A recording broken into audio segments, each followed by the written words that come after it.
सुरू झाली, बोलता बोलता पहिला दिवस गेला, दुसरा गेला, तिसरा गेला, चौथा दिवस उलटला.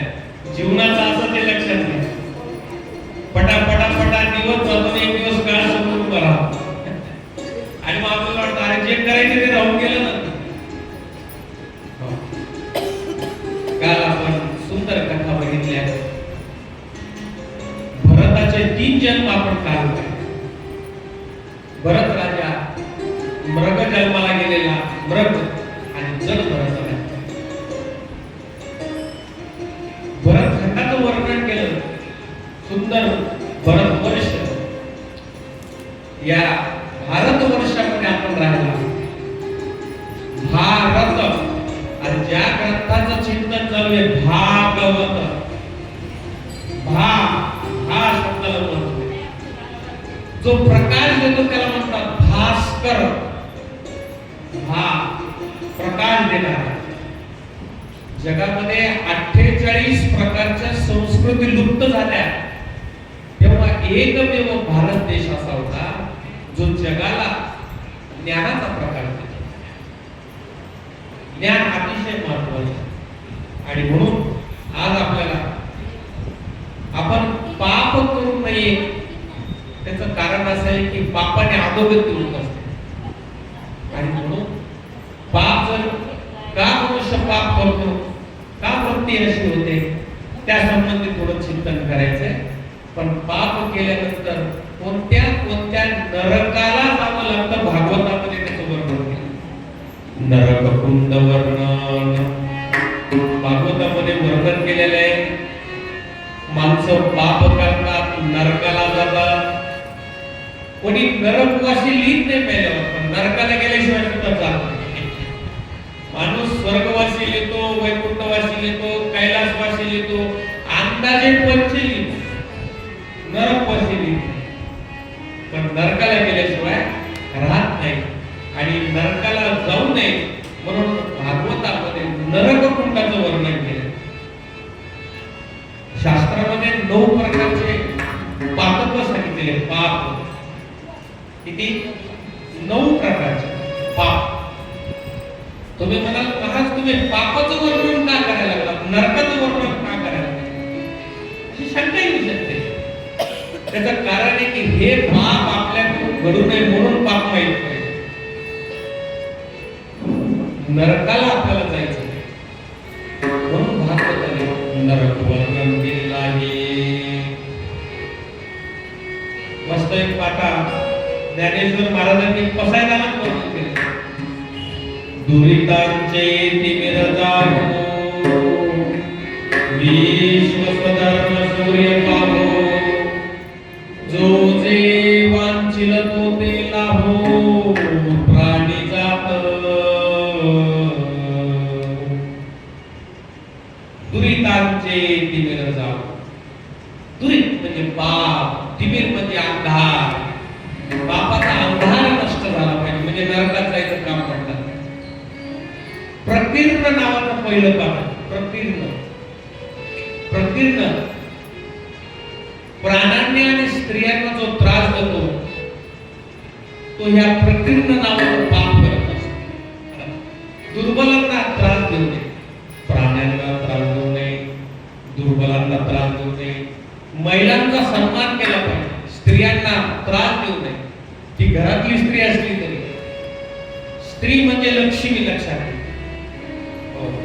म्हणून स्त्रियांचा सन्मान केला पाहिजे. भारत देश हा स्त्रियांचा सन्मान करणार जो करत नाही प्रकीर्ण नावाचा दोष तो फक्त जाती भ्रंश कर 2 नंबरचा पाप आहे. मद्यपान करणारा, कुटील वागणारा, सज्जन माणसांना त्रास देणारा कोणतं पाप करतो? जाती भ्रंश पाप करतो. तिसरं पातक आहे संकरीकरण. संकरीकरण पातक म्हणजे पशुवध करणारा. आता पशुवध करतात, अहो बळी सुद्धा पशुचा द्यायचा नाही. बळींचा पशूंचा बळी द्यायचा नाही, पक्ष्यांना मारायचं नाही, हिंसा करायची नाही. चौथं पातक आहे अपात्रीकरण. अपात्रीकरण म्हणजे ज्याची लायकी नाही अशा नालायक माणसाची सेवा कर, अपात्र माणसाची सेवा कर, दुष्ट माणसाची सेवा कर. दुष्ट माणसाची सेवा केल्याने अधोगतीला माणूस जात असतो. पाचवं पातक आहे मलिनीकरण. हे किड्या मुंग्या जे छोटे छोटे पशु आहेत, पक्षी आहेत, यांचा नाश करणं, चोरी करणं पातक आहे. मलिनीकरण.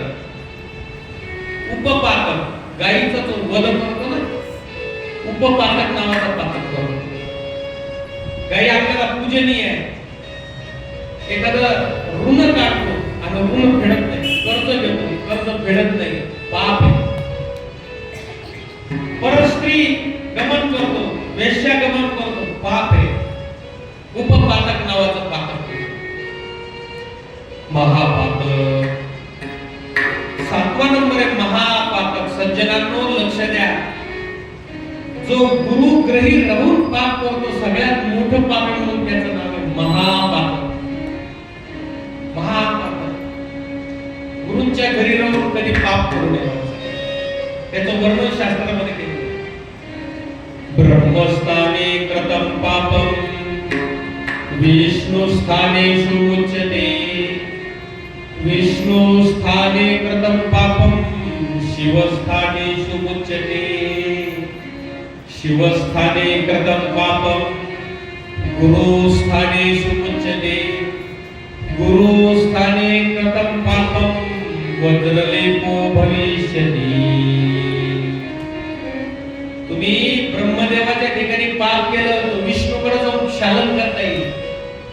तुम्ही विष्णूच्या ठिकाणी पाप केलं तर शिवाच्या स्थानाला जाऊन क्षालन करता येईल. तुम्ही शिवाच्या ठिकाणी पाप केलं तर गुरुच्या ठिकाणी येऊन क्षालन करता येईल.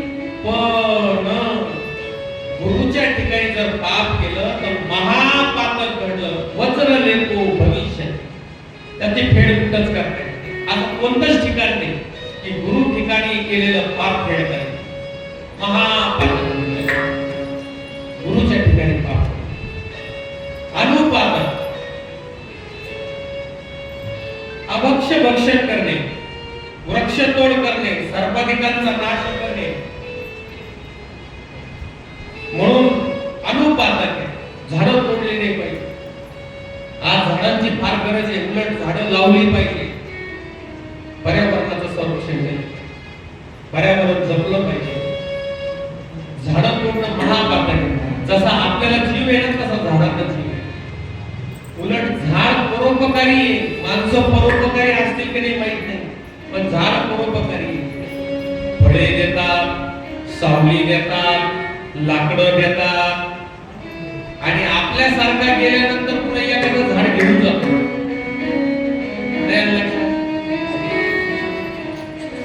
शेवटी एक झाड लागतच की नाही आपल्याला. अरे एक झाड तर लावा, म्हणजे आपली तो सोय करा नाही. एक झाड तर लावा. आता जून महिना येणार आहे, सगळ्यांनी एक एक झाड लावायचं. लक्षात वृक्षारोपण करायचं. वृक्षारोपण करणं सोपं आहे, झाड जगवायचं. ज्याप्रमाणे मुलाचं संगोपन करावं लागतं त्याप्रमाणे वृक्षांचं संगोपन करावं. आणि शेवटचं आहे अतिपातक. अतिपातक. महापातकाच्या पलीकडे अतिपातक. बहीण, माता, मुलगी, सून, त्या घरातल्या ज्या जवळच्या स्त्रिया आहेत, जर यांच्यावर वाईट नजर असेल कोणाची, अतिपातक म्हटलं. कोण सोडवणार या पातकापासून? म्हणून या पातकाकडे लक्ष द्या. आपल्याला घोर 7 प्रकारच्या नरकाला जावं लागेल जर पाप आपण सोडलं नाही. भागवतामध्ये 7 प्रकारचे नरक सांगितले आहेत. ताम्मिश्र नावाचं नरक सांगितलेलं आहे. ताम्मिश्र म्हणजे अन्न पाण्या वाचून तडपडत राहणे, ती शिक्षा देतो देव पाप जर केलं. अंधा ताम्मिश्र म्हणजे अंधारात कुठे टाकतो आणि वेदना देतो. रवरो, महारवरो असे 2 एकत्रित पातकांचं नरकाचं वर्णन केलं. हो, वेगवेगळ्या प्राण्यांद्वारा त्रास दिला जातो. कृमी, कीटक, त्रास देणार, नरक एक प्रकार. कुंभी पाक, जळत्या उकळत्या त्याला टाकल्या जातात. कुंभी पाक, कालसूत्र तांब्याच्या गरम भांड्यामध्ये टाकलं जातं. असे एकत्र झाडाच्या तीक्ष्ण पानांनी तलवार कापली तसं कापल्या जातं. झाडाचे पानं सगळ्या अंगावर कापल्या जातात, जखमा होतात, त्रास होतो, वेदना होतात. आणि शेवटचं आहे सुकर मुख, म्हणजे डुक्कर जसं फाडून खातात लोक, जसं डुकराला फाडतात तसं मनुष्य शरीर फाडलं जातं. कशाचं वर्णन चालू? नरकाचं वर्णन चालू. मग अशा घोर नरकात जायचं नसेल तर सोपा उपाय काय? काय उपाय? पाप करू नका, पाप करू नका. आपण ज्या देशात राहतो ते कायद्याचा देश आहे. तुम्ही साधं सिग्नल मोडला तर तुम्हाला 500 रुपयाचा दंड होऊ शकतो. काय? कायदा मोडला त्याची शिक्षा होणार. तसं तुम्ही देवाचा कायदा मोडला तर देव तुम्हाला शिक्षा करेल. हो, देवाचा